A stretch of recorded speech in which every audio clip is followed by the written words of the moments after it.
এই নবান্ন কোম্পানি খায় ও চোর চোর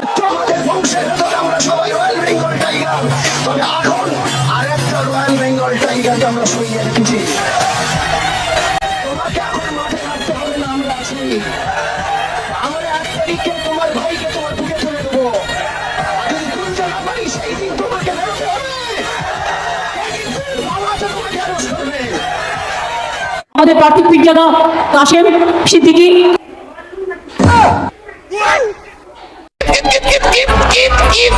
ওই বসুন তো, প্রতি জায়গায় গিয়ে এরকম বদমাইশি করেন তুই। করে যদি হাত তুলি চোখ চেয়ে থাকবি জান পেরিয়ে চলে যাবে। আমাদের সঙ্গে লেগে লাভ নেই। মানুষের জান শয়তান কবজ করে, আর শয়তানের জাহান ওই বাংলার মানুষ কবজ করে ছেড়ে দেয়। ও ভাই তু হাসি দেখি কি হলো রে তোর? আমার মাথা নষ্ট।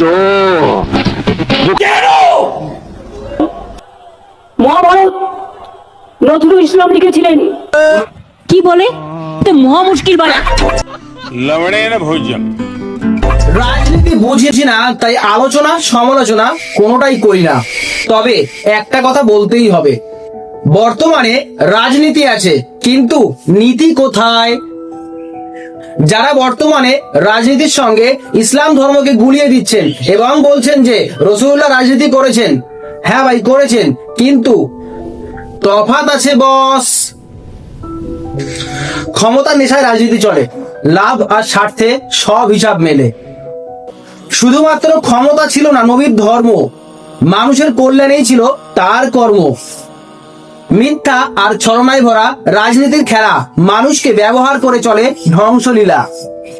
ভোটের সময় মানুষ পায় দাম, তারপর ভুলে যায় সেই ভোটারদেরই নাম। ন্যায়ের কথা আজ অনেকেই বলে, কিন্তু কাজের বেলা সবাই যায় হেলে। ন্যায় প্রতিষ্ঠা করেছেন তিনি সমান সমান, আপন পর ছিল না কেউ ভিন্ন মান। অ্যাকর্ডিং টু ইন্ডিয়ান কনস্টিটিউশন, এটা আপনার গণতান্ত্রিক অধিকার, সুতরাং আপনি করতেই পারেন। তবে আমার বক্তব্য এক জায়গায় ইসলামের সঙ্গে মিলিয়ে ফেলবেন না। রাজনীতি হোক মানুষের উন্নয়নের জন্য, মানুষের ধ্বংসের জন্য নয়। অবশেষে একটা কথা বলবো, রাজনীতির ফিল্ডে মতামত, ভিন্ন মত, দ্বন্দ্ব থাকতেই পারে, তবে বিশেষ করে আমাদের যারা প্রিয় ভাইজানেরা আছেন, যাদের মধ্যে ব্যক্তিগত জীবনে যেন কোনো সংঘাত দ্বন্দ্ব না আসুক, কারণ সেটা আমাদের উপরেও একটা বড় প্রভাব ফেলবে।